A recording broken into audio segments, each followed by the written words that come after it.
I track nearly a year of my finances and thousands of transactions on Monarch Money to answer one simple question. Is the app actually worth paying $100 a year? Now, when I signed up, I thought I already knew which feature was going to make Monarch worth paying for. And almost a year later, I couldn't have been more wrong. Today, I'm sharing what I love, what I don't, the feature I never expected to become my favorite, and whether I still would spend $100 on Monarch if I had to start all over again today. Since 2016, I've been a bit of a weirdo and been manually checking my net worth in Excel. Every month, I would update my bank account, my investments, and retirement accounts. Even with the formulas to automate most of it, the whole process would take me on average about an hour every month. So when I discovered Monarch Money, the net worth feature immediately caught my attention. I was convinced the net worth feature alone would be the reason I would keep paying for Monarch. So after a year, is Monarch Money worth paying for? For me, yes, but honestly, not the reason I expected. The net worth feature convinced me to sign up, and that wasn't the feature that convinced me to stay. And honestly, I don't think I would have realized this if I haven't been using Monarch Money for nearly a year now. Let me explain. The reason is actually pretty simple. The reports page quietly became the feature I opened more than anything else. The reports page makes it incredibly easy to see exactly where your money is going every month and year to date.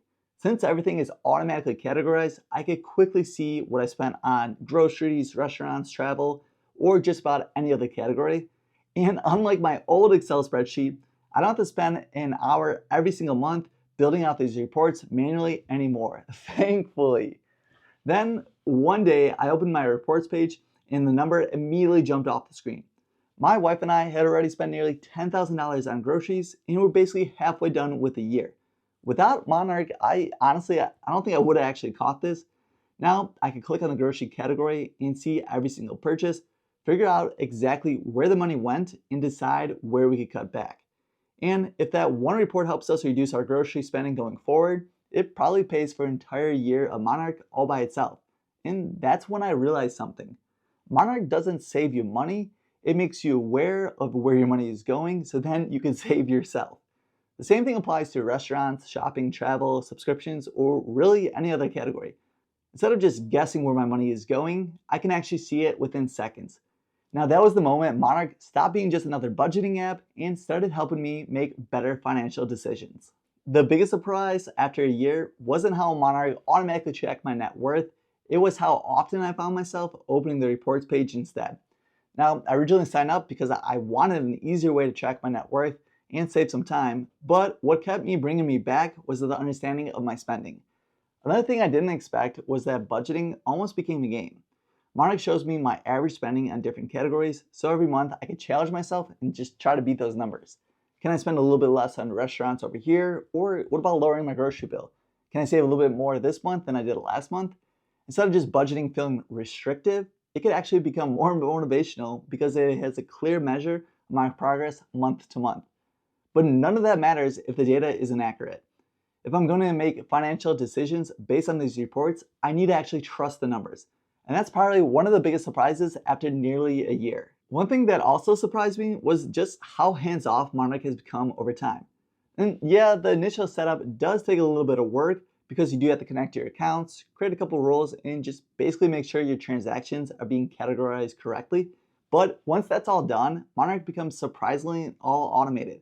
And compared to budgeting apps that I've tried years ago in the past, they constantly disconnected from my bank account or just required constant maintenance, Monarch has been much more reliable. And in fact, there's only one account that got disconnected with it over the year of testing it, and that was my mortgage. And it was only because my mortgage company got bought out by another company. And once I reconnected it, everything worked perfectly again. The rules feature has also saved me a lot of time. If I notice a transaction is categorized incorrectly, I can update it once and then automatically apply that same change to future and fast transactions, which means my reports become more accurate over time instead of just creating work every single month. Saving time has definitely been a nice bonus, but it isn't the reason I've continued to pay for Monarch. I'm intentionally keeping this section pretty high level because I want this video to answer one simple question: is Monarch Money actually worth paying $100 a year? But if you'd like to see a dedicated tutorial showing exactly how I set up my accounts, the rules, categories, reports, and automations after nearly a year of using Monarch, let me know down below in the comments. If enough people comment saying that they're interested, I'll be more than happy to make a full walkthrough video. So after a year of using Monarch, who do I think should actually pay for it? I think if you're someone who likes to understand your finances, tracking your net worth, monitoring your spending, or simply just want to know exactly where your money is going every month, then yeah, I think you'll get a lot of value out of Monarch. Also, if you have a lot of different accounts, like bank accounts, investments, retirements, rental properties, or several credit cards, then yeah, I also think you'll get a lot of value out of Monarch. However, if you're someone that really looks at your finances, only has one checking account, or simply looking for the cheapest budgeting app out there, then it's probably not worth your $100. After a year, would I still pay for Monarch Money? Absolutely. And honestly, I did not expect my answer to be that. When I first signed up, I thought I was just going to pay for the net worth tracker. And looking back, I couldn't have been more wrong. What I actually ended up paying for was a way better understanding of my own personal finance. The reports page quietly became the feature I opened more than anything else. And honestly, I thought I would check it every once in a while, if that. But instead, it's become one of the features I rely on the most. Understanding your money is where it's actually started making better financial decisions, and that's exactly what Monarch helped me to do. It helped me catch spending habits, what I would never notice otherwise, made it easier to spot unusual charges, saved me time every month, and gave me one place to understand my entire financial picture. And looking back, the biggest thing I learned after nearly a year is this: Monarch does not save you money. It makes you more aware of where your money is going, so then you can save yourself. And for me, that's exactly what made the subscription worth paying for. If spending around $100 a year helped me become more aware of my own money, where it's going, avoiding a few costly mistakes, and make better financial decisions, then yeah, I think that's money well spent. So is Monarch Money worth it for me? Absolutely. I would pay it over again without hesitation. And if you decide Monarch is right for you, I'll leave a link down below in the description and also pinned in the comments where you can get a huge discount using my link. Tell me down below in the comments, what is your favorite feature for any budgeting app out there and why? If you're looking for another video that YouTube thinks you're going to enjoy even watching more so, click on this video right here. I'll see you over there.